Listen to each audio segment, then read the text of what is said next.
ನಮಸ್ಕಾರ ಸ್ನೇಹಿತರೆ, ನಮ್ಮ ಮುಸ್ಸಂಜೆ ಮಾತು ಯೂಟ್ಯೂಬ್ ಚಾನೆಲ್ಗೆ ನಿಮಗೆಲ್ಲ ಆತ್ಮೀಯವಾದ ಸ್ವಾಗತ. ಇಂದು ನಾವು ನಿಮಗೆ ಒಂದು ಆಸಕ್ತಿದಾಯಕ ಕಥೆಯನ್ನು ಹೇಳಲು ಬಂದಿದ್ದೇವೆ. ನಿಮಗೆ ನಮ್ಮ ಕಥೆಗಳು ಇಷ್ಟವಾದರೆ ದಯವಿಟ್ಟು ನಮ್ಮ ಚಾನೆಲನ್ನು ಸಬ್ಸ್ಕ್ರೈಬ್ ಮಾಡಿ ಸಪೋರ್ಟ್ ಮಾಡಿ. ಬನ್ನಿ ಕಥೆ ಕೇಳೋಣ. ನನ್ನ ಅಕ್ಕ ಮದುವೆ ದಿನ ಮನೆಯಿಂದ ಓಡಿ ಹೋಗಿದ್ದಳು. ಅಪ್ಪ ಅವಳ ವರದಕ್ಷಿಣೆಯನ್ನು ಟೆರೇಸಿನ ಕೋಣೆಯಲ್ಲಿ ಎಸೆದು ಬೀಗ ಹಾಕಿ ಹೇಳಿದರು, ಒಂದು ವೇಳೆ ಯಾರಾದರೂ ಈ ಕೋಣೆಯನ್ನು ಓಪನ್ ಮಾಡಿದ್ದರೆ ನಾನು ಸತ್ತಂತೆಯೇ ಎಂದು ತಿಳಿದುಕೊಳ್ಳಿ. ಆಗ ಮನೆಯ ಎಲ್ಲ ಸದಸ್ಯರು ಹೆದರಿದರು ಮತ್ತು ತುಂಬ ವರ್ಷಗಳವರೆಗೆ ಯಾರೂ ಆ ಕೋಣೆಯ ಬಳಿ ಹೋಗಲಿಲ್ಲ. ಒಂದು ದಿನ ಅಪ್ಪ ಹಾಲಿನ ಗ್ಲಾಸನ್ನು ಆ ಕೋಣೆಗೆ ತೆಗೆದುಕೊಂಡು ಹೋಗುತ್ತಿರುವುದನ್ನು ನೋಡಿ ಕದ್ದು ಮುಚ್ಚಿ ನಾನು ಹಿಂದೆ ಹೋದೆ ಮತ್ತು ಕೋಣೆಯ ಒಳಗೆ ಇಣುಕಿ ನೋಡಿದಾಗ ನಾನು ತಬ್ಬಿಬ್ಬಾದೆ. ನನ್ನ ಹೆಸರು ಕವನ. ನಾನು ಬೆಂಗಳೂರಿನಲ್ಲಿ ವಾಸಿಸುತ್ತಿದ್ದೇನೆ. ನನ್ನ ಜೀವನ ತುಂಬ ವಿಚಿತ್ರವಾಗಿ ಸಾಗಿ ಬಂದಿತು. ಯಾರೋ ಮಾಡಿದ ತಪ್ಪಿಗಾಗಿ ನಾನು ಬೆಲೆ ತೆರಬೇಕಾಗಿ ಬಂದಿತು. ನಾವಿಬ್ಬರು ಸಹೋದರಿಯರು ಮತ್ತು ನಮಗೊಬ್ಬ ಸಣ್ಣ ತಮ್ಮನಿದ್ದ. ನನ್ನ ದೊಡ್ಡ ಅಕ್ಕ ಮೈ ತುಂಬಿಕೊಂಡು ಸುಂದರವಾಗಿದ್ದಳು ಮತ್ತು ನನ್ನ ಅಕ್ಕ ನನ್ನ ಅಪ್ಪನ ಮುದ್ದಿನ ಮಗಳಾಗಿದ್ದಳು. ನನಗೂ ಸಹ ರೇಖಾಳ ಬಗ್ಗೆ ತುಂಬ ಪ್ರೀತಿ ಇತ್ತು. ಆದ್ದರಿಂದ ನಾನು ಸಹ ಅವಳಂತೆ ಆಗಲು ಇಷ್ಟಪಟ್ಟಿದ್ದೆ. ಒಂದು ವೇಳೆ ಅವಳು ಹಿಟ್ಟನ್ನು ಕಲಿಸುತ್ತಿದ್ದರೆ ನಾನು ಹಿಟ್ಟನ್ನು ಕಲಿಸುತ್ತೇನೆಂದು ಹಠ ಮಾಡುತ್ತಿದ್ದೆ. ರೇಖಾ ಅಡುಗೆ ಮಾಡಿದರೆ ಅದನ್ನು ಅಪ್ಪ ಹೊಗಳುತ್ತಿದ್ದರು. ಹೇಗಾದರೂ ಮಾಡಿ ನಾನು ಅವಳಂತೆ ರುಚಿಯಾಗಿ ಅಡುಗೆ ಮಾಡಬೇಕೆಂದುಕೊಂಡೆ. ಇದೇ ನನ್ನ ದೊಡ್ಡ ತಪ್ಪಾಗಿತ್ತು. ನನ್ನ ಅಪ್ಪ ಆಗಾಗ ರೇಖಾಳೊಂದಿಗೆ ಹೇಳುತ್ತಿದ್ದರು, ಇನ್ನು ಮುಂದೆ ನೀನು ಹುಷಾರಾಗಿ ಹೆಜ್ಜೆ ಇಡು, ಏಕೆಂದರೆ ನಿನ್ನ ತಮ್ಮ ಮತ್ತು ತಂಗಿ ಇಬ್ಬರು ನಿನ್ನನ್ನು ನಕಲು ಮಾಡುತ್ತಿದ್ದಾರೆ. ರೇಖಾ ಅಕ್ಕ ಯಾವಾಗಲೂ ತಪ್ಪೇ ಮಾಡುವುದಿಲ್ಲ. ಆದರೆ ಸಮಯ ಕಳೆದಂತೆ ಇದೆಲ್ಲ ನಮ್ಮ ಭ್ರಮೆ ಎಂದು ಸಾಬೀತಾಯಿತು. ಅಕ್ಕನೂ ಮನುಷ್ಯಳೇ ಆಗಿದ್ದಳು. ಮನುಷ್ಯನ ಜೀವನದಲ್ಲಿ ಸರಿ ಮತ್ತು ತಪ್ಪು ಎರಡೂ ನಡೆಯುತ್ತದೆ. ನಾನು ಮೊದಲೇ ಹೇಳಿದಂತೆ ನನ್ನ ಅಕ್ಕ ತುಂಬ ಸುಂದರಿಯಾಗಿದ್ದಳು. ಅವಳು ಡಿಗ್ರಿ ಮುಗಿಸುತ್ತಿದ್ದಂತೆ ಅವಳಿಗೆ ಎಲ್ಲ ಕಡೆಯಿಂದಲೂ ಸಂಬಂಧ ಬರಲು ಶುರುವಾಯಿತು. ನಮ್ಮ ಸಂಬಂಧಿಕರಲ್ಲಿ ಅವಳನ್ನು ತಮ್ಮ ಮನೆ ತುಂಬಿಸಿಕೊಳ್ಳಲು ಕಾಂಪಿಟೇಷನ್ ನಡೆದಿತ್ತು ಮತ್ತು ಅವರು ಪದೇ ಪದೇ ನನ್ನ ಅಕ್ಕನನ್ನು ಕೇಳುವುದಕ್ಕಾಗಿ ನಮ್ಮ ಮನೆಗೆ ಬರುತ್ತಿದ್ದರು. ಆಗ ಅಪ್ಪನು ಯೋಚಿಸಿದರು, ಒಂದು ಮನೆಗೆ ನನ್ನ ಮಗಳನ್ನು ಕೊಟ್ಟರೆ ಇನ್ನೊಂದು ಮನೆಯವರಿಗೆ ಬೇಸರವಾಗಬಹುದು. ಅಪ್ಪ ಸಂಬಂಧಿಕರನ್ನು ಹೊರತುಪಡಿಸಿ ಬೇರೆಯವರಿಗೆ ನನ್ನ ಅಕ್ಕನನ್ನು ಮದುವೆ ಮಾಡಿಕೊಡಲು ನಿರ್ಧರಿಸಿದರು. ಆಗ ಬಹುಶಃ ಅಪ್ಪನಿಗೆ ತಾನೆಂತಹ ತಪ್ಪು ಮಾಡುತ್ತಿದ್ದೇನೆ ಎಂಬ ಅಂದಾಜು ಸಹ ಇರಲಿಲ್ಲ. ಅಪ್ಪನು ಇಷ್ಟು ದೊಡ್ಡ ತೀರ್ಮಾನವನ್ನು ತೆಗೆದುಕೊಳ್ಳುವುದಕ್ಕಿಂತ ಮೊದಲು ಅಕ್ಕನನ್ನು ತನ್ನ ಹತ್ತಿರ ಕುಳಿಸಿಕೊಂಡು ಅವಳ ಇಷ್ಟಕಷ್ಟವನ್ನು ಕೇಳಬೇಕಾಗಿತ್ತು. ಅವಳ ತಲೆಯ ಮೇಲೆ ಕೈಯಿಟ್ಟು, ಮಗಳೇ, ನಿನ್ನ ಭವಿಷ್ಯದ ಬಗ್ಗೆ ಬೇರೆ ಏನಾದರೂ ಯೋಚನೆ ಮಾಡಿದೀಯಾ? ಆ ರೀತಿ ಏನಾದರೂ ಇದ್ದರೆ ನನಗೆ ಹೇಳು. ನನ್ನಲ್ಲಿ ಹೇಳಲು ನಿನಗೆ ನಾಚಿಕೆಯಾಗುತ್ತದೆ ಎಂದರೆ ನಿನ್ನ ಅಮ್ಮನ ಬಳಿಯಾದರೂ ಹೇಳು ಎಂದು ಹೇಳಬಹುದಿತ್ತು. ಆದರೆ ಈ ವಿಷಯದಲ್ಲಿ ಅಪ್ಪನು ಮನೆಯ ಯಾವುದೇ ಸದಸ್ಯನಿಂದ ಸಲಹೆ ಪಡೆಯಲಿಲ್ಲ ಮತ್ತು ಅವರಿಗೆ ಹೇಳಲು ಪ್ರಯತ್ನಿಸಲಿಲ್ಲ. ಅವರು ಹೊರಗಿನವರ ಜೊತೆ ಮಾತುಕತೆ ನಡೆಸಿ ಅಕ್ಕನ ಸಂಬಂಧವನ್ನು ಫಿಕ್ಸ್ ಮಾಡಿದ್ದರು ಮತ್ತು ಗಂಡಸರ ಮಧ್ಯೆಯೇ ಮದುವೆಯ ಮಾತುಕತೆಯಾಗಿ ಸಂಬಂಧವನ್ನು ಪಕ್ಕಾ ಮಾಡಿದರು. ಒಂದು ದಿನ ಅಪ್ಪನು ಅಮ್ಮನಿಗೆ ಬಂದು ಹೇಳಿದರು, ನಾನು ರೇಖಾಳ ಸಂಬಂಧವನ್ನು ಪಕ್ಕಾ ಮಾಡಿದ್ದೇನೆ. ಅವರು ತುಂಬ ಒಳ್ಳೆಯ ಜನ ಮತ್ತು ತುಂಬ ಶ್ರೀಮಂತರು. ಅವರಿಗೆ ಊಟ ಬಟ್ಟೆಗೆ ಏನೂ ಕೊರತೆ ಇರಲಿಲ್ಲ. ನಮ್ಮ ಮಗಳನ್ನು ಖುಷಿಯಾಗಿ ಇಡುತ್ತಾರೆ. ಅಮ್ಮ ಒಂದು ಮಾತನಾಡದೆ ಸುಮ್ಮನಿದ್ದರು. ಅಮ್ಮನಿಗೆ ಅಷ್ಟೇ ಅಲ್ಲ, ನಮ್ಮ ಮೇಲೂ ಸಿಡಿಲು ಬಡಿದಂತೆ ಆಗಿತ್ತು. ನಾವು 3 ಜನ ಅಕ್ಕ ತಮ್ಮಂದಿರು ಒಂದೇ ಕೋಣೆಯಲ್ಲಿ ಕೂತಿದ್ದೆವು. ಒಬ್ಬರಿಗೊಬ್ಬರು ಪ್ರಶ್ನೆಯನ್ನು ಹೇಳುತ್ತಾ ಇದೇನಾಯಿತು ಮತ್ತು ಹೇಗಾಯಿತು ಎಂದು ಒಬ್ಬರಿಗೊಬ್ಬರು ನೋಡುತ್ತಿದ್ದೆವು. ಮಮ್ಮಿಯೂ ಸಹ ಹೇಳತೊಡಗಿದರು, ಕರಣ್, ಇದು ಹೇಗೆ ಸಾಧ್ಯ? ಅಕ್ಕ ಯೋಚನೆಯಲ್ಲಿ ಮುಳುಗಿದ್ದಳು. ಮಾರನೆಯ ದಿನ ಅಮ್ಮ ನಮ್ಮ ಕೋಣೆಗೆ ಬಂದಿದ್ದಳು. ರೇಖಾ, ಚೆನ್ನಾಗಿ ತಯಾರಾಗು. ಇಂದು ಹುಡುಗನ ಕಡೆಯವರು ನಿನ್ನನ್ನು ನೋಡಲು ಬರುತ್ತಾರೆ. ಈಗ ಅಕ್ಕ ತನ್ನನ್ನು ತಾನು ತಡೆಯದಾದಳು ಮತ್ತು ಅಕ್ಕ ಅಪ್ಪನ ಮೇಲೆ ಕಂಪ್ಲೇಂಟ್ ಮಾಡಲು ಶುರು ಮಾಡಿದಳು. ಅಮ್ಮನಿಗೆ ಹೇಳಿದಳು, ಅಮ್ಮ, ಅಪ್ಪ ನನ್ನ ಬಗ್ಗೆ ಈ ರೀತಿ ನಿರ್ಧಾರ ತೆಗೆದುಕೊಳ್ಳುತ್ತಾರೆಂದು ನಾನು ಕನಸು ಮನಸ್ಸಿನಲ್ಲಿ ಊಹಿಸಿರಲಿಲ್ಲ. ಆಗ ಅಮ್ಮ ಅಕ್ಕನ ಮಾತು ಕೇಳಿ ಚಕಿತಳಾದಳು ಮತ್ತು ರೇಖಾಳ ಕೈಯನ್ನು ಹಿಡಿದುಕೊಂಡು ಕೇಳಿದರು, ಮಗಳೇ, ನೀನು ಬೇರೆ ಯಾರನ್ನಾದರೂ ಇಷ್ಟಪಡುತ್ತಿದ್ದೀಯಾ ಮತ್ತು ನಿನ್ನನ್ನು ಯಾರಾದರೂ ಮದುವೆಯಾಗುತ್ತೇನೆಂದು ಭಾಷೆ ಕೊಟ್ಟಿದ್ದಾರಾ? ನೀನು ಇಷ್ಟಪಡುತ್ತಿರುವ ಹುಡುಗ ಒಳ್ಳೆಯವನಾಗಿದ್ದರೆ ನಿನ್ನ ಮದುವೆಯನ್ನು ಅವನ ಜೊತೆಯಲ್ಲೇ ಮಾಡಿಸುತ್ತೇನೆ ಎಂದು ಅಮ್ಮ ಅಕ್ಕನಿಗೆ ಮಾತು ಕೊಟ್ಟಳು. ಅಕ್ಕ ಇಲ್ಲ ಎಂದು ತಲೆಯಾಡಿಸಿದಳು ಮತ್ತು ಹೇಳಿದಳು, ಇಲ್ಲ, ನಾನು ಆ ರೀತಿ ಮಾತನಾಡುತ್ತಿಲ್ಲ. ನನ್ನ ತಲೆಯಲ್ಲಿ ವಿಚಿತ್ರ ವಿಚಾರಗಳು ಸುಳಿದಾಡುತ್ತಿವೆ. ಈ ಮದುವೆ ಮುಂದೆ ನನಗೆ ಖುಷಿ ತರುವುದಿಲ್ಲ ಎಂದು ಅನಿಸುತ್ತಿದೆ. ಬದಲಾಗಿ ನನ್ನ ಜೀವನವನ್ನು ಹಾಳು ಮಾಡುತ್ತದೆ ಎಂದೆನಿಸುತ್ತದೆ. ಅಕ್ಕನ ಈ ಮಾತು ಕೇಳಿ ಅಮ್ಮ ನಡುಗಿ ಹೋಗಿದ್ದಳು. ಆಗ ನಾನು ಹೇಳಿದೆ, ಇಂತಹ ಮಾತುಗಳನ್ನು ಆಡುವುದಕ್ಕಿಂತ ಮೊದಲು ಅಮ್ಮನ ಮನಸ್ಸಿಗೆ ಹೇಗಾಗುವುದು ಎಂದು ಯೋಚನೆ ಮಾಡಿದೀಯಾ? ಅಷ್ಟರಲ್ಲಿ ಗಂಡಿನ ಕಡೆಯವರು ಅಕ್ಕನನ್ನು ನೋಡಲು ಬಂದಿದ್ದರು. ಅವರಲ್ಲಿ ಒಬ್ಬರು ಅಜ್ಜಿ ಇದ್ದರು. ಅವರ ಜೊತೆ ಒಬ್ಬಳು ಯುವತಿ ಇದ್ದಳು. ಅವಳು ಹೇಳಿದಳು, ಹುಡುಗನ ಅಮ್ಮ ಕೋಮಾದಲ್ಲಿದ್ದಾಳೆ. ಆದ್ದರಿಂದ ಅಜ್ಜಿ ಮತ್ತು ಮಗಳು ಬಂದಿದ್ದಾರೆ. ಅಕ್ಕ ರೇಖಾಳನ್ನು ತಮ್ಮ ಜೊತೆ ಕರೆದುಕೊಂಡು ಹೋಗಿದ್ದರು. ಹುಡುಗನ ಅಜ್ಜಿ ಅಕ್ಕನನ್ನು ತುಂಬಾ ಮೆಚ್ಚಿಕೊಂಡರು. ಆ ಹುಡುಗಿಗೂ ನನ್ನ ಅಕ್ಕ ಇಷ್ಟವಾದಳು. ಈಗಿನಿಂದಲೇ ಅವಳು ಅಕ್ಕನನ್ನು ಅತ್ತಿಗೆ ಎಂದು ಕರೆಯಲು ಶುರು ಮಾಡಿದಳು. ಹೋಗುವಾಗ ಹುಡುಗನ ಅಜ್ಜಿ ಅಕ್ಕನ ಕೈಯಲ್ಲಿ ಹಣವನ್ನು ಸಹ ಇಟ್ಟಿದ್ದರು ಮತ್ತು ಅಜ್ಜಿ ಹೇಳಿದರು, ನಿಜ ಹೇಳಬೇಕೆಂದರೆ ನನ್ನ ಮನಸ್ಸಿಗೆ ರೇಖಾ ತುಂಬಾ ಹಿಡಿಸಿದಳು. ನೀನು ಹೇಳು ರೇಖಾ, ನಿನ್ನ ಅಭಿಪ್ರಾಯ ಏನು? ಅಕ್ಕನಂತೂ ನಾಚಿಕೆಯಿಂದ ಕೆಂಪಾಗಿ ಹೋಗಿದ್ದಳು. ಆಗ ಅಕ್ಕನೇ ಹೇಳಿದಳು, ಅಮ್ಮ, ನನಗೆ ಈ ಸಂಬಂಧ ಒಪ್ಪಿಗೆ ಇದೆ. ಮತ್ತೆ ನಮ್ಮ ಮನೆಯಲ್ಲಿ ಖುಷಿಯ ವಾತಾವರಣ ಏರ್ಪಟ್ಟಿತು. ಆದರೆ ಈ ಖುಷಿಯು ದುಃಖವಾಗಿ ಬದಲಾಗುವುದೆಂದು ಯಾರಿಗೂ ಗೊತ್ತಿರಲಿಲ್ಲ. ಎಲ್ಲವೂ ಚೆನ್ನಾಗಿ ನಡೆಯುತ್ತಿತ್ತು. ಅಕ್ಕನು ಖುಷಿ ಖುಷಿಯಿಂದ ಎಲ್ಲ ಕಾರ್ಯಕ್ರಮಗಳಲ್ಲಿ ಭಾಗವಹಿಸುತ್ತಿದ್ದಳು. ಅವಳು ತನ್ನ ಎಲ್ಲ ಸಾಮಾನುಗಳನ್ನು ಜೋಡಿಸಿ ಬ್ಯಾಗಲ್ಲಿ ಇಡುತ್ತಿದ್ದಳು. ತನ್ನ ಚಪ್ಪಲಿಗಳನ್ನು ಸಹ ಅವಳು ಸ್ವತಃ ಇಷ್ಟಪಟ್ಟು ಆಯ್ದುಕೊಂಡಿದ್ದಳು.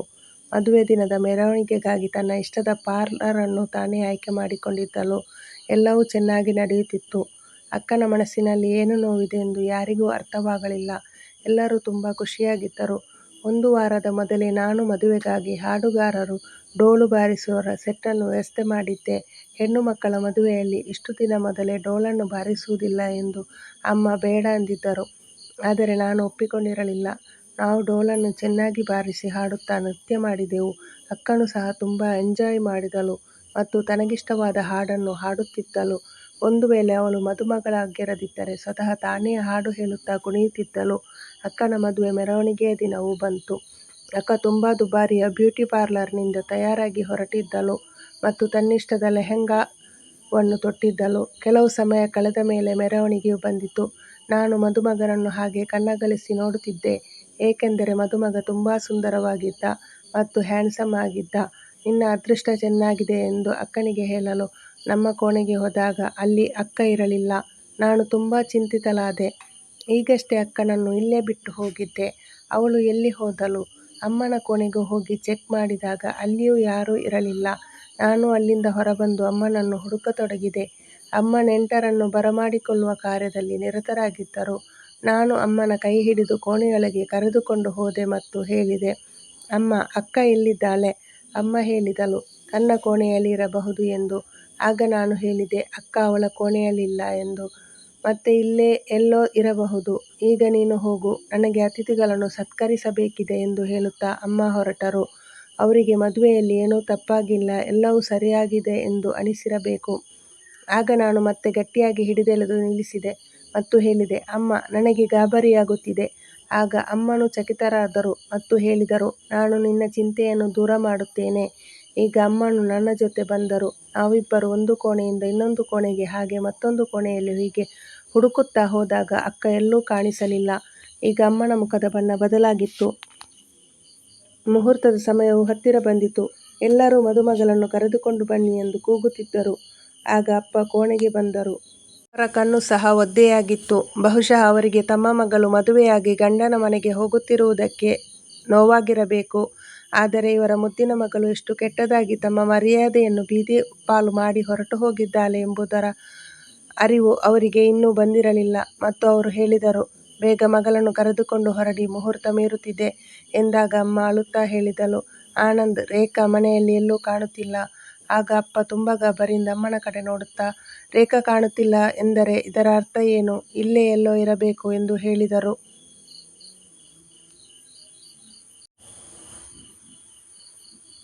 ಅಮ್ಮ ಅಳುತ್ತಾ, ನಾನು ಮನೆಯ ಎಲ್ಲ ಕಡೆ ಹುಡುಕಿದೆ, ಎಲ್ಲೂ ಇಲ್ಲ ಎಂದು ಹೇಳಿದರು. ಆಗ ಅಪ್ಪನು ಎದೆ ಬಡಿದುಕೊಂಡು, ನನ್ನ ಮರ್ಯಾದೆಯಂತೂ ಬೀದಿ ಬೀದಿ ಪಾಲಾಗುತ್ತಿದೆ ರಮ್ಮ.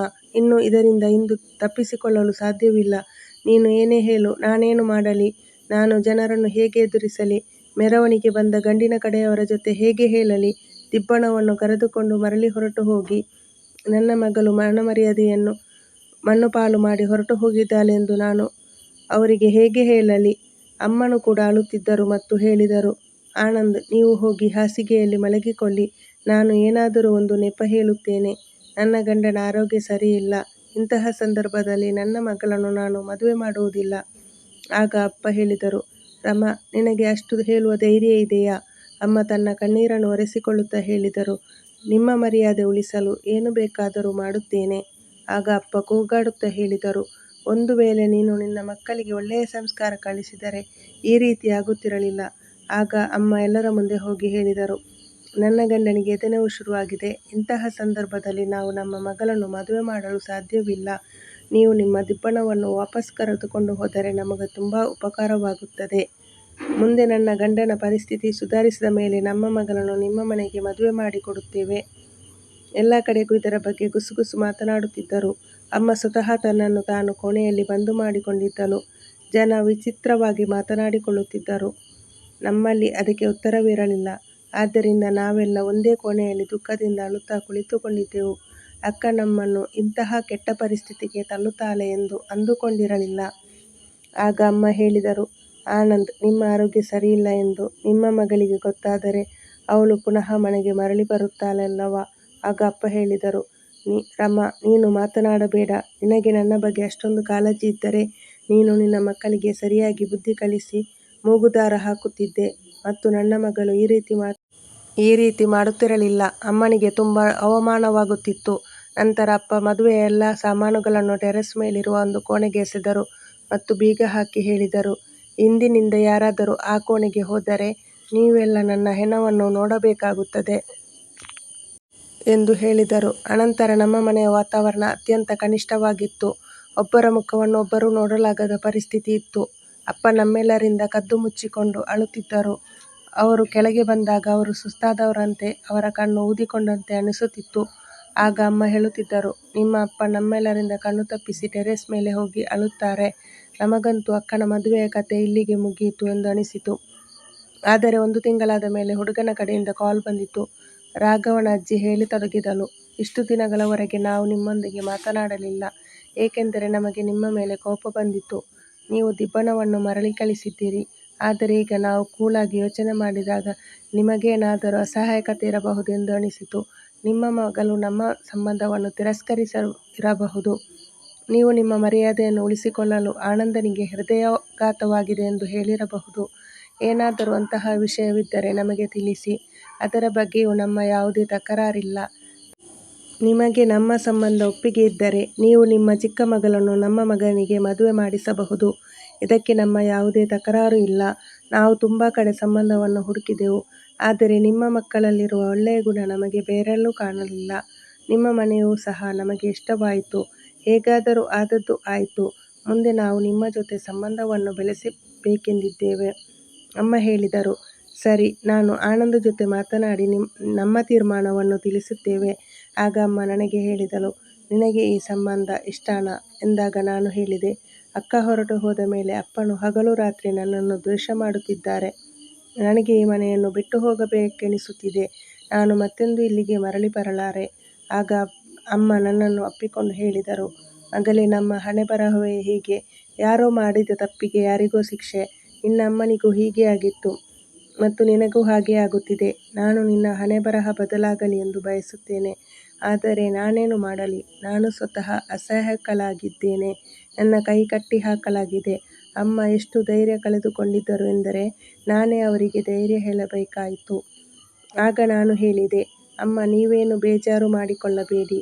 ಎಲ್ಲ ಆ ಭಗವಂತನಿಗೆ ಬಿಟ್ಟು ಬಿಡೋಣ ಎಂದು ಹೇಳಿ ನನ್ನ ಕೋಣೆಯೊಳಗೆ ಹೋದೆ. ಏಕೆಂದರೆ ಈಗ ಅಪ್ಪ ಮರಳಿ ಬರುವ ಸಮಯವಾಗಿತ್ತು. ಇಂದು ನನಗೆ ಒಂದು ರೀತಿಯ ಗಾಬರಿಯಾದಂತೆ ಅನಿಸಿತು. ಏಕೆಂದರೆ ಇದು ನನ್ನ ಹಣೆಬರಹ ನಿರ್ಧರಿಸುವ ವಿಷಯವಾಗಿತ್ತು. ಬಾಗಿಲಿನ ಶಬ್ದವಾಯಿತು. ಅಪ್ಪ ಒಳಗೆ ಬಂದರು. ಮನೆ ಖಾಲಿ ಇರುವುದನ್ನು ನೋಡಿ ಆ ಕಡೆ ಈ ಕಡೆ ನೋಡಿದರು. ನಂತರ ನಿಧಾನವಾಗಿ ಕಿಚನ್ ರೂಮಿನ ಕಡೆಗೆ ಹೋದರು. ಅವರ ನಡವಳಿಕೆ ನೋಡಿ ನನಗೆ ಸ್ವಲ್ಪ ಸಂಶಯ ಬಂದಂತಾಯಿತು. ಅವರು ಮರಳಿ ಬಂದಾಗ ಅವರ ಕೈಯಲ್ಲಿ ಒಂದು ಹಾಲಿನ ಗ್ಲಾಸ್ ಇತ್ತು. ಆ ಕಡೆ ಈ ಕಡೆ ನೋಡುತ್ತಾ ಅವರು ಮೇಲೆಗೆ ಮೆಟ್ಟಿಲನ್ನು ಹತ್ತತೊಡಗಿದರು ಮತ್ತು ಟೆರೆಸ್ ಮೇಲೆ ಹೋದರು. ನಾನಂತೂ ಆಶ್ಚರ್ಯಚಕಿತಳಾದೆ. ಅಪ್ಪ ಟೆರೆಸ್ ಮೇಲೆ ಹೋಗುವುದು ಮಾಮೂಲಿ ವಿಷಯವಾಗಿದ್ದರೂ ನನಗೆ ನನ್ನ ಅಪ್ಪನ ನಡವಳಿಕೆಯಲ್ಲಿ ಏನೋ ಗೌಪ್ಯತೆ ಇದೆ ಎಂದು ಅನಿಸಿತು. ನನಗೆ ಈಗ ಅರ್ಥವಾಗುತ್ತಿತ್ತು. ಅಪ್ಪ ಬಂದ ಮೇಲೆ ಕೋಣೆಯಿಂದ ಹೊರಗೆ ಏಕೆ ಬರುತ್ತಿಲ್ಲ ಎಂಬುದು ಈಗ ಅಂದಾಜಾಯಿತು. ಅಪ್ಪ ಕೆಲಸದಿಂದ ಬಂದಾಗ ಅಮ್ಮ ಎಲ್ಲವನ್ನೂ ಬಿಟ್ಟು ಅಪ್ಪನನ್ನು ನೋಡಿಕೊಳ್ಳಲು ಈ ಮೊದಲು ಓಡಿ ಬರುತ್ತಿದ್ದರು. ಅವರಿಗೆ ಕುಡಿಯಲು ಏನು ಬೇಕು ಕೇಳುತ್ತಿದ್ದರು ಮತ್ತು ಬಿಸಿ ರೊಟ್ಟಿಯನ್ನು ಮಾಡಿಕೊಡುತ್ತಿದ್ದರು. ಆದರೆ ಈಗ ನಾನು ನಿಧಾನವಾಗಿ ಅಮ್ಮನ ಕೋಣೆಗೆ ಹೋಗಿ ನೋಡಿದಾಗ ಅಮ್ಮ ಇನ್ನೂ ಮಲಗಿದ್ದರು. ಅಪ್ಪ ಅರ್ಧ ಗಂಟೆಯ ನಂತರ ಟೆರೇಸಿನಿಂದ ಕೆಳಗೆ ಇಳಿದು ಬಂದಿದ್ದರು. ಅವರ ಸ್ಥಿತಿಯಂತೂ ತುಂಬ ವಿಚಿತ್ರವಾಗಿತ್ತು. ಅಮ್ಮನೂ ಸಹ ರೂಮಿನಿಂದ ಬಂದು ಅಪ್ಪನಿಗೆ ಊಟ ನೀಡುತ್ತಿದ್ದರು. ನಾನು ಇದೆಲ್ಲವನ್ನು ನನ್ನ ಕೋಣೆಯ ಕಿಟಕಿಯಿಂದಲೇ ನೋಡುತ್ತಿದ್ದೆ. ಆಗ ಅಮ್ಮ ಅಪ್ಪನಿಗೆ ಹೇಳಿದರು, ಇಂದು ಹುಡುಗನ ಮನೆಯವರ ಫೋನ್ ಬಂದಿತ್ತು. ಅವರಿಗೆ ನಮ್ಮ ಚಿಕ್ಕ ಮಗಳನ್ನು ಮದುವೆ ಮಾಡಿಕೊಳ್ಳಲು ತಯಾರಾಗಿದ್ದಾರೆ. ಅವರು ಹೇಳುತ್ತಿದ್ದರು, ದೊಡ್ಡ ಹುಡುಗಿಯನ್ನು ಮದುವೆ ಮಾಡಿಕೊಡಲು ಇಷ್ಟವಿಲ್ಲ ಎಂದರೆ ನಿಮ್ಮ ಚಿಕ್ಕ ಮಗಳನ್ನಾದರೂ ಮದುವೆ ಮಾಡಿಕೊಡಿ ಎಂದು ಕೇಳುತ್ತಿದ್ದರು. ಇದನ್ನು ಕೇಳುತ್ತಿದ್ದಂತೆ ಅಪ್ಪ ಸಿಟ್ಟಿನಿಂದ ಊಟ ಮಾಡುತ್ತಿರುವ ತಟ್ಟೆಯನ್ನು ನೆಲಕ್ಕೆ ಎಸೆದು ಹೇಳಿದರು, ಅವರಿಗೆ ಹೇಳಬೇಕಿತ್ತು, ನಿಮ್ಮಂಥವರ ಮನೆಗೆ ನನ್ನ ಮಗಳನ್ನು ಮದುವೆ ಮಾಡಿಕೊಡುವಷ್ಟು ಅವಳ ಹಣೆಬರಹ ಇನ್ನೂ ಕೆಟ್ಟು ಹೋಗಿಲ್ಲ. ಆಗ ಅಮ್ಮ ಹೇಳಿದರು, ಆನಂದ್, ನಿಮ್ಮ ಮಾತಿನ ಅರ್ಥವೇನು? ಆ ಜನ ಒಳ್ಳೆಯವರಾಗಿರಲಿಲ್ಲವಾ ಎಂದಾಗ ಅಪ್ಪನು ಇಲ್ಲ ಎಂದು ತಲೆ ಆಡಿಸಿದರು ಮತ್ತು ಹೇಳಿದರು, ಇವತ್ತಿನಿಂದ ಅವರ ಫೋನ್ ಬಂದರೆ ಎತ್ತಬೇಡ. ಆಗ ಅಮ್ಮ ಬಹಳ ಸಿಟ್ಟಿನಿಂದ ಕೇಳಿದಳು, ನಿಮಗಂತೂ ನಿಮ್ಮ ಬುದ್ಧಿಯ ಮೇಲೆ ಬಹಳ ನಂಬಿಕೆ ಇತ್ತು. ಹೆಂಗಸರಿಗೆ ಬುದ್ಧಿ ಕಡಿಮೆ ಎಂದು ಹೇಳುತ್ತಿದ್ದೀರಿ. ನಿಮ್ಮಿಂದ ಇಷ್ಟು ದೊಡ್ಡ ತಪ್ಪು ಹೇಗಾಯಿತು? ನೀವು ಹೇಗೆ ರೇಖಾಳ ಸಂಬಂಧವನ್ನು ಇಂತಹ ಕೆಟ್ಟ ಜನರ ಜೊತೆಗೆ ಮಾಡಲು ಬಯಸಿದ್ದೀರಿ ಎಂದು ಅಮ್ಮ ಹೇಳಿದಾಗ ಅಪ್ಪ ಆ ಕಡೆ ಈ ಕಡೆ ಡೋರನ್ನು ಹೊಡೆಯುತ್ತಾ ಸಿಟ್ಟಿನಿಂದ ರೂಮಿನಿಂದ ಹೊರಗೆ ಹೋಗಿದ್ದರು. ಅಮ್ಮ ಬಿಕ್ಕಿ ಬಿಕ್ಕಿ ಅಳತೊಡಗಿದರು ಮತ್ತು ಹೇಳಿದರು, ರೇಖಾ, ನೀನು ನಮ್ಮ ಜೀವನವನ್ನು ಹಾಳು ಮಾಡಿಬಿಟ್ಟೆ. ಈಗ ನಿನಗೆ ನಾನು ಏನು ಹೇಳಲಿ ಎನ್ನುತ್ತಾ ಅಮ್ಮ ಅಳತೊಡಗಿದರು. ನನ್ನ ತಂದೆ ಮನೆಯಲ್ಲಿ ಎಷ್ಟು ಹೊತ್ತು ಇರುತ್ತಾರೋ ಅಷ್ಟು ಹೊತ್ತಿನವರೆಗೆ ನಾನು ನನ್ನ ಕೋಣೆಯಿಂದ ಹೊರಬರುತ್ತಿರಲಿಲ್ಲ. ಅಮ್ಮ ಅಂತೂ ಎಲ್ಲ ಸಮಯದಲ್ಲೂ ರೇಖಾ ಅಕ್ಕನ ನೋವಿನಲ್ಲೇ ಇರುತ್ತಿದ್ದರು. ತಮ್ಮ ಸ್ಕೂಲಿನಿಂದ ಬಂದ ಮೇಲೆ ಟ್ಯೂಷನ್ಗೆ ಹೋಗುತ್ತಿದ್ದ, ನಂತರ ಕ್ರಿಕೆಟ್ ಆಡಲಿಕ್ಕೆ ಹೋಗುತ್ತಿದ್ದ ಮತ್ತು ತುಂಬ ಹೊತ್ತಿನ ನಂತರ ಅವನು ಮನೆಗೆ ಬರುತ್ತಿದ್ದ. ಅವನು ಸಹ ಮನೆಯ ಪರಿಸ್ಥಿತಿಯನ್ನು ನೋಡಿ ರೋಸಿ ಹೋಗಿದ್ದ. ಈಗೀಗಂತೂ ನಾನು ಅಪ್ಪ ಕದ್ದು ಮುಚ್ಚಿ ಟೆರೇಸ್ ಮೇಲೆ ಹಾಲು ತೆಗೆದುಕೊಂಡು ಹೋಗುವುದನ್ನು ನೋಡಿದ್ದೆ. ನನಗಂತೂ ಅರ್ಥವಾಗಲಿಲ್ಲ. ಅವರು ಯಾಕೆ ಹಾಲಿನ ಗ್ಲಾಸನ್ನು ಮೇಲಕ್ಕೆ ತೆಗೆದುಕೊಂಡು ಹೋಗುತ್ತಿದ್ದರು? ನಾನು ಇದೇ ವಿಷಯಕ್ಕಾಗಿ ತುಂಬ ಟೆನ್ಷನ್ ಮಾಡಿಕೊಂಡಿದ್ದೆ. ನನಗೆ ಇಡೀ ರಾತ್ರಿ ನಿದ್ದೆ ಬರುತ್ತಿರಲಿಲ್ಲ. ನಾನು ಇಡೀ ದಿನ ರೇಖಾ ಅಕ್ಕನನ್ನು ನೆನಪಿಸಿಕೊಳ್ಳುತ್ತಿದ್ದೆ. ಅಕ್ಕ ನನ್ನ ಒಳ್ಳೆಯ ಗೆಳತಿಯೂ ಆಗಿದ್ದಳು. ಈ ಕೆಟ್ಟ ನಿರ್ಧಾರ ಅವಳದಾಗಿರಲಿಲ್ಲ ಎಂದು ನನಗೆ ಅನಿಸುತ್ತಿದೆ. ಈಗ ತುಂಬ ರಾತ್ರಿಯಾಗಿತ್ತು. ಅಕ್ಕಪಕ್ಕದಲ್ಲಿ ನಾಯಿಗಳು ಸಹ ಬೊಗಳುತ್ತಿದ್ದವು. ನಾನು ಎದ್ದು ನನ್ನ ಕೋಣೆಯ ಕಿಟಕಿಯ ಬದಿ ಕುಳಿತುಕೊಂಡೆ. ಆಗ ನನಗೆ ಯಾರೋ ವಿಚಿತ್ರವಾಗಿ ಓಡಾಡುತ್ತಿರುವಂತೆ ಅನಿಸಿತು. ಆಗ ನಾನು ಸರಿಯಾಗಿ ದೃಷ್ಟಿಟ್ಟು ನೋಡಿದಾಗ ಅವರು ನನ್ನ ತಂದೆಯಾಗಿದ್ದರು. ನಾನು ಚಕಿತಳಾದೆ. ಪಾಪ, ಅಪ್ಪನನ್ನು ನೋಡುತ್ತಿದ್ದಾಗ ಅವರು ಒಳಗಿನಿಂದ ತುಂಬ ಸ್ಟ್ರಾಂಗ್ ಇದ್ದಾರೆಂದು ಅನಿಸಿತು. ಹಾಗೂ ಅವರು ಎಲ್ಲಿ ಹೋಗುತ್ತಿದ್ದಾರೆ ಎಂದು ಅವರನ್ನು ನಾನು ಹಿಂಬಾಲಿಸಿದಾಗ ಅವರು ಮೇಲ್ಗಡೆ ಟೆರೇಸಿಗೆ ಹೋಗುತ್ತಿದ್ದರು. ಆಗ ನಾನು ಟೆರೇಸಿನಲ್ಲಿ ಅಕ್ಕನ ವರದಕ್ಷಿಣೆ ಸಾಮಾನುಗಳನ್ನು ಇಟ್ಟ ಕೋಣೆಯ ಬಾಗಿಲು ತೆರೆದಿರುವುದನ್ನು ಗಮನಿಸಿದೆ. ಮತ್ತೆ ಒಳಗಡೆ ಲೈಟ್ ಸಹ ಉರಿಯುತ್ತಿತ್ತು. ನಾನು ಮುಂದೆ ಸಾಗುತ್ತಾ ಕದ್ದು ಮುಚ್ಚಿ ಹತ್ತಿರ ಹೋಗಿ ನೋಡಿದಾಗ ಒಳಗಿನ ಸನ್ನಿವೇಶವನ್ನು ನೋಡಿ ತುಂಬ ದಂಗಾಗಿ ಹೋದೆ. ಒಳಗಂತೂ ಅಕ್ಕ ಕುಳಿತಿದ್ದಳು. ಇದನ್ನು ನೋಡಿ ನಾನು ಗಡಗಡ ನಡುಗತೊಡಗಿದೆ. ಅಪ್ಪ ಅಕ್ಕನಿಗೆ ಅನ್ನವನ್ನು ಕಳಿಸಿ ಊಟ ಮಾಡಿಸುತ್ತಿದ್ದರು. ಇಬ್ಬರೂ ಸುಮ್ಮನಾಗಿದ್ದರು. ಆದರೆ ಅವರ ಕಣ್ಣುಗಳಿಂದ ಕಂಬನಿ ಮಿಡಿಯುತ್ತಿತ್ತು. ಇದೆಲ್ಲ ಏನು ನಡೆಯುತ್ತಿತ್ತು? ಇದೆಲ್ಲ ನನಗೆ ಅರ್ಥ ಮಾಡಿಕೊಳ್ಳಲು ಸಾಧ್ಯವಿರಲಿಲ್ಲ. ತುಂಬ ಹೊತ್ತಿನ ಮೇಲೆ ಅಪ್ಪ ಹೇಳಿದರು, ನೀನು ನನ್ನ ದೊಡ್ಡ ಮಗಳಲ್ಲ. ಆಗ ರೇಖಾ ಅಕ್ಕ ಸಿಟ್ಟಿನಿಂದ ಹೇಳುತ್ತಿದ್ದರು, ನಾನು ನಿಮ್ಮ ಮಗಳಲ್ಲವೆಂದು ನೀವು ನನ್ನ ಜೊತೆ ಈ ರೀತಿ ಮಾಡುತ್ತಿದ್ದೀರಾ? ನೀವು ಇದೇ ರೀತಿ ಕವನಾಳ ಜೊತೆ ಮಾಡಲು ಸಾಧ್ಯವೇ? ಆಗ ಅಪ್ಪ ಹೇಳಿದರು, ರೇಖಾ, ನಿನ್ನನ್ನು ನಾನು ತುಂಬ ಪ್ರೀತಿಸುತ್ತೇನೆ. ನಿನಗೂ ಗೊತ್ತು, ನಾನು ಇದನ್ನೆಲ್ಲ ನನ್ನ ಮಗಳು ಕವನಾಳ ಜೊತೆ ಮಾಡಲು ಸಾಧ್ಯವಿಲ್ಲ. ಆಗ ಅಕ್ಕ ಹೇಳಿದಳು, ನೀವು ನನ್ನನ್ನು ಈ ಕೋಣೆಯಲ್ಲಿ ಏಕೆ ಬಂದು ಮಾಡಿ ಇಟ್ಟಿದ್ದೀರಿ? ನನಗೆ ಇದರ ಕಾರಣ ತಿಳಿಯಬೇಕು. ಆಗ ಅಪ್ಪ ಹೇಳಿದರು, ಹಾಗಾದರೆ ಕೇಳು. ಇಂದು ನಾನು ಎಲ್ಲವನ್ನೂ ಹೇಳುತ್ತೇನೆ. ನೀನಂತೂ ಇಡೀ ದಿನ ಮೂರ್ಛೆ ಹೋಗಿರುತ್ತೀಯ. ಆದರೆ ಈ ಕವನ ಇದ್ದಾಳಲ್ಲ, ಇವಳಿಂದಾಗಿ ನಾನು ಹೆಚ್ಚು ಹೊತ್ತಿನವರೆಗೆ ಟೆರೇಸ್ ಮೇಲೆ ಇರಲು ಸಾಧ್ಯವಿಲ್ಲ. ಯಾರಿಗಾದರೂ ನನ್ನ ಮೇಲೆ ಡೌಟ್ ಬರಬಹುದು ಎಂದು ಹೆದರಿಕೆಯಿಂದ ಎಲ್ಲರೂ ಮಲಗಿದ ಮೇಲೆ ಇಂದು ಸಮಯ ಮಾಡಿಕೊಂಡು ಮೇಲಕ್ಕೆ ಬಂದಿದ್ದೇನೆ. ಇಂದು ನಿನಗೆ ಎಲ್ಲವನ್ನೂ ಹೇಳುತ್ತೇನೆ. ನಾವಿಬ್ಬರು ಅಕ್ಕ ತಮ್ಮಂದಿರಿದ್ದೆವು. ಒಬ್ಬ ನಾನು, ಮತ್ತೊಬ್ಬಳು ನನ್ನ ಅಕ್ಕ. ನನಗಿಂತ 7 ವರ್ಷ ದೊಡ್ಡವಳು. ಆದ್ದರಿಂದ ಅವಳ ಮದುವೆ ಮೊದಲಾಗಿತ್ತು. ಅಕ್ಕನ ಮದುವೆ ನಂತರ ನಮ್ಮ ಮನೆಯಲ್ಲಿ ನೀರವ ಮೌನವ ಆವರಿಸಿತ್ತು. ಆದ್ದರಿಂದ ನನ್ನ ಮದುವೆಯನ್ನು ಬೇಗ ಮಾಡಿ ಮುಗಿಸಬೇಕೆಂದು ಅವರು ರಮಾಳೊಂದಿಗೆ ನನ್ನ ಮದುವೆಯನ್ನು ಫಿಕ್ಸ್ ಮಾಡಿದರು. ಆ ದಿನಗಳಲ್ಲಿ ನಮ್ಮ ಮೇಲೆ ಒಂದು ದಿನ ಆಕಾಶವೇ ಕಳಚಿ ಬಿದ್ದಂತಾಯಿತು. ಏಕೆಂದರೆ ಅಕ್ಕ ವಿಧವೆಯಾಗಿ ಮನೆಗೆ ಬಂದಿದ್ದಳು. ಅವಳು ಒಬ್ಬಳೇ ಬಂದಿರಲಿಲ್ಲ. ಅವಳ ಕೈಯಲ್ಲಿ 4-5 ತಿಂಗಳ ಮಗು ಸಹ ಇತ್ತು. ಆಗ ನನ್ನ ಅಕ್ಕನಿಗೆ ಗಂಡ ತೀರಿ ಹೋದ ದುಃಖದಲ್ಲಿ ಮಗುವನ್ನು ಸಂಭಾಳಿಸುವುದು ಹೋಗಲಿ ತನ್ನನ್ನು ಕೂಡ ಆರೈಕೆ ಮಾಡಿಕೊಳ್ಳಲಾಗಲಿಲ್ಲ. ನಮ್ಮ ಅಮ್ಮನಿಗೂ ಸಹ ವಯಸ್ಸಾಗಿತ್ತು. ಅವರಿಗೂ ಸಹ ಮಗುವನ್ನು ಆರೈಕೆ ಮಾಡಲಾಗಲಿಲ್ಲ. ಆಗ ರಮಾ ನಿನ್ನನ್ನು ತನ್ನ ಮಡಿಲಲ್ಲಿ ಎತ್ತಿಕೊಂಡು ಚೆನ್ನಾಗಿ ನೋಡಿಕೊಂಡಳು ಮತ್ತು ನಿನ್ನನ್ನು ತುಂಬ ಪ್ರೀತಿ ಮಾಡಿದಳು. ಆಗ ನಾನು ಮರೆತೇ ಹೋಗಿದ್ದೆ, ನೀನು ನನ್ನ ಮಗಳಲ್ಲ, ನನ್ನ ಅಕ್ಕನ ಮಗಳು ಎಂದು. ಯಾವಾಗ ನೀನು ಮಾತನಾಡತೊಡಗಿದೆಯೋ ಆವಾಗ ನೀನು ರಮಾಳಿಗೆ ಅಮ್ಮ ಎಂದು ಕರೆಯುತ್ತಿದ್ದೆ ಮತ್ತು ನಿನ್ನ ಅಮ್ಮನಿಗೆ ಅತ್ತೆ ಎಂದು ಕರೆಯುತ್ತಿದ್ದೆ.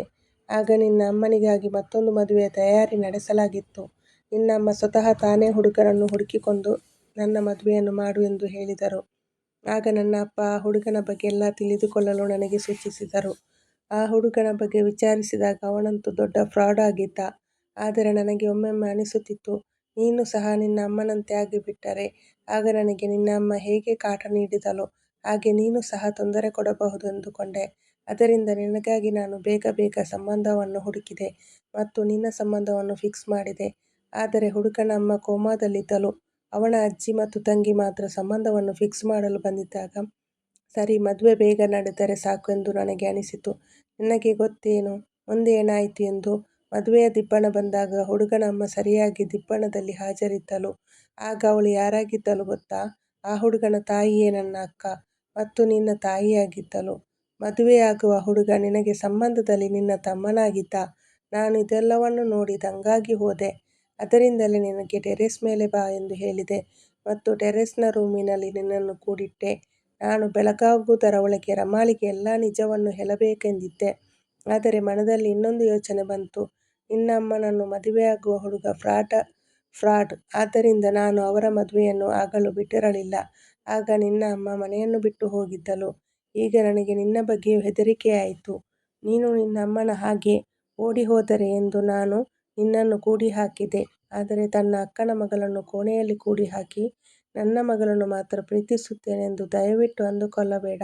ಯಾವಾಗಿನಿಂದ ನಿನ್ನನ್ನು ನಾನು ಕೂಡಿಟ್ಟಿದ್ದೇನೋ ಅಂದಿನಿಂದ ನಾನು ಕವನಾಳೊಂದಿಗೂ ಮಾತನಾಡುವುದನ್ನು ಬಿಟ್ಟಿದ್ದೇನೆ. ಈಗ ನಾನು ಅವಳ ಮೇಲೆ ಸಹ ತುಂಬ ಕೋಪ ಮಾಡಿಕೊಳ್ಳುತ್ತೇನೆ. ಆಗ ರೇಖಾ ಅಕ್ಕನಿಗೆ ಸರಿಯಾಗಿ ಪ್ರಜ್ಞೆ ಬಂದಿತು. ಆಗ ಅವಳು ಹೇಳಿದಳು, ಒಂದು ವೇಳೆ ನಾನು ಮನೆಯಿಂದ ಓಡಿ ಹೋಗಿದ್ದರೆ ನಿಮ್ಮ ಮರ್ಯಾದೆ ಹೋಗುತ್ತಿತ್ತು ಅಂತ ನೀವು ಅಂದುಕೊಂಡಿದ್ದೀರಿ.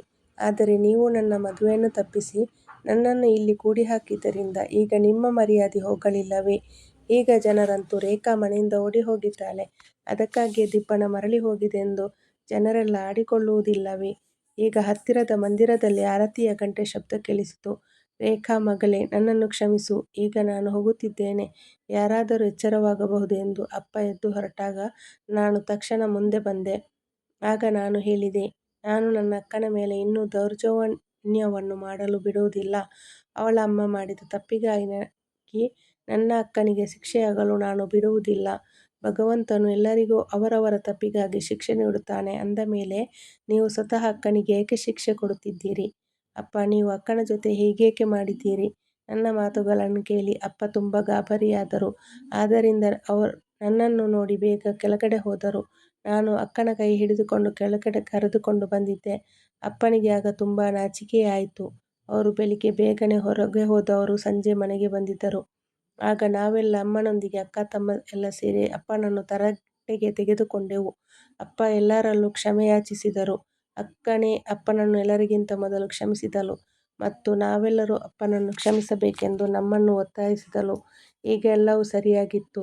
ಈಗ ಅಕ್ಕ ತನ್ನ ಅಮ್ಮನನ್ನು ಭೇಟಿಯಾಗಲು ಸಹ ಅಪ್ಪ ಅವಕಾಶ ನೀಡಿದರು. ಈಗ ಅಕ್ಕನಿಗೊಂದು ಒಳ್ಳೆಯ ಸಂಬಂಧ ಕೂಡಿ ಬಂದಿದೆ. ಈಗ ನಮ್ಮ ಕಷ್ಟದ ಸಮಯವೆಲ್ಲ ಕಳೆದು ನಮ್ಮ ಬಾಳಿನಲ್ಲಿ ಖುಷಿಯೇ ತುಂಬಿದೆ. ಇದು ಒಂದು ನೀತಿ ಕಥೆಯಾಗಿದೆ. ಆದರೆ ಯಾರೂ ಇಂತಹ ಪರಿಸ್ಥಿತಿಯಲ್ಲೂ ಮನೆ ಬಿಟ್ಟು ಹೋಗಬಾರದು. ನೀವು ನಿಮ್ಮ ಅಂತರಾಳದ ಮಾತನ್ನು ಅವಶ್ಯಕವಾಗಿ ನಿಮ್ಮ ಅಪ್ಪ ಅಮ್ಮನಲ್ಲಿ ಹೇಳಿರಿ. ಯಾರಿಗೆ ಗೊತ್ತು, ನಿಮ್ಮ ತಂದೆ ತಾಯಿಯೂ ಸಹ ನಿಮ್ಮ ಮಾತುಗಳನ್ನು ಒಪ್ಪಿಕೊಳ್ಳಬಹುದು. ಅಪ್ಪ ಅಮ್ಮ ಯಾವಾಗಲೂ ತಮ್ಮ ಮಕ್ಕಳಿಗೆ ಒಳ್ಳೆಯದಾಗಲಿ ಎಂದು ಬಯಸುತ್ತಾರೆ. ಸ್ನೇಹಿತರೆ, ಇಂದಿನ ಕಥೆ ನಿಮಗೆ ಇಷ್ಟವಾದರೆ ನಮ್ಮ ಚಾನಲನ್ನು ಸಬ್ಸ್ಕ್ರೈಬ್ ಮಾಡಿ, ಈ ವಿಡಿಯೋವನ್ನು ಲೈಕ್ ಮಾಡಿ, ಶೇರ್ ಮಾಡಿ. ಧನ್ಯವಾದಗಳು.